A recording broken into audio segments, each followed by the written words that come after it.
Allah subhanahu wa ta'ala mentionne dans le Coran Wallahu yuhibbu sabirin, et Allah aime les patients, ceux qui font preuve de patience. Le lien entre la patience et la confiance, vu dans la leçon précédente, est évident. Nous ne pouvons être patients avec Allah Azza wa Jal si nous ne lui faisons pas confiance. Nous ne pouvons être patients face aux épreuves de la vie jusqu'à ce que nous comprenions qu'il y a un maître qui contrôle notre vie et que nous devons nous abandonner à lui. Nous ne pourrons nous empêcher d'agir, à moins que nous ayons une solide compréhension qu'Allah subhanahu wa ta'ala agit d'une manière qui est en notre faveur. Ce lien entre sabr et tawakkul est nécessaire. Et Allah subhanahu wa ta'ala mentionne qu'il aime ceux qui lui font confiance et aime ceux qui sont patients. Demander à Allah subhanahu wa ta'ala de faire de nous une personne patiente est une bonne chose. Demander à Allah la qualité de sabr qui nous place parmi ceux qui sont patients est une bonne chose. Cependant, la patience ne se limite pas aux moments difficiles de la vie. La patience est au contraire quelque chose que nous pratiquons et que nous devons pratiquer tout au long de notre vie avec Allah subhanahu wa ta'ala. Comment devons-nous procéder? La patience dans les épreuves est évidente. Nous gagnons l'amour d'Allah subhanahu wa ta'ala lorsque nous sommes patients dans les épreuves parce que nous choisissons de nous retenir pour sa récompense et son agrément. Abdullah ibn Mas'ud a dit quelque chose de très profond à cet égard.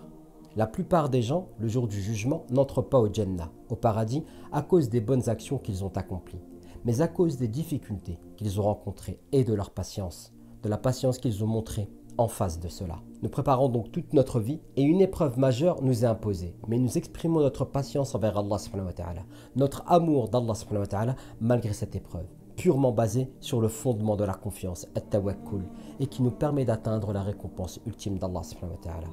Recevoir en don la satisfaction d'Allah subhanahu wa ta'ala le jour du jugement pour notre patience dans les difficultés est énorme.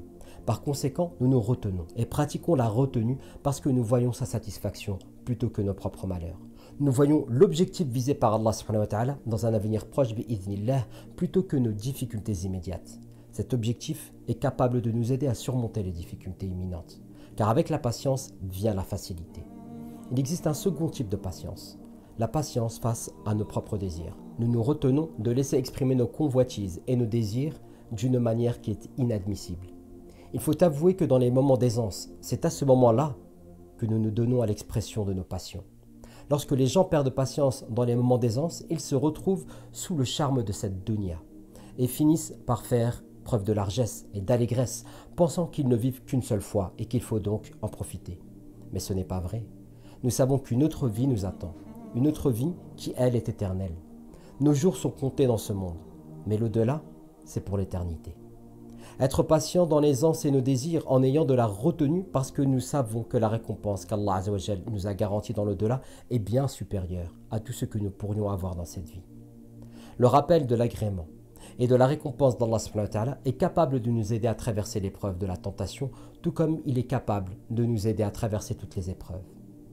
La dernière forme de patience que les savants ont mentionnée est la patience dans notre adoration d'Allah subhanahu wa ta'ala. Si nous ne sommes pas patients dans l'adoration d'Allah subhanahu wa ta'ala et dans le respect des commandements d'Allah azza wa jal, cela montre un manque de respect pour Allah subhanahu wa ta'ala.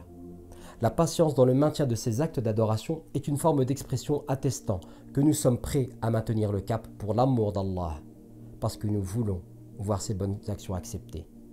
Fais-le donc correctement et fais-le avec ihsan, d'une manière qui montre l'excellence. Wallahu yuhibbu sabirin, et Allah aime les patients. Qu'Allah subhanahu wa ta'ala nous place parmi eux. Amin.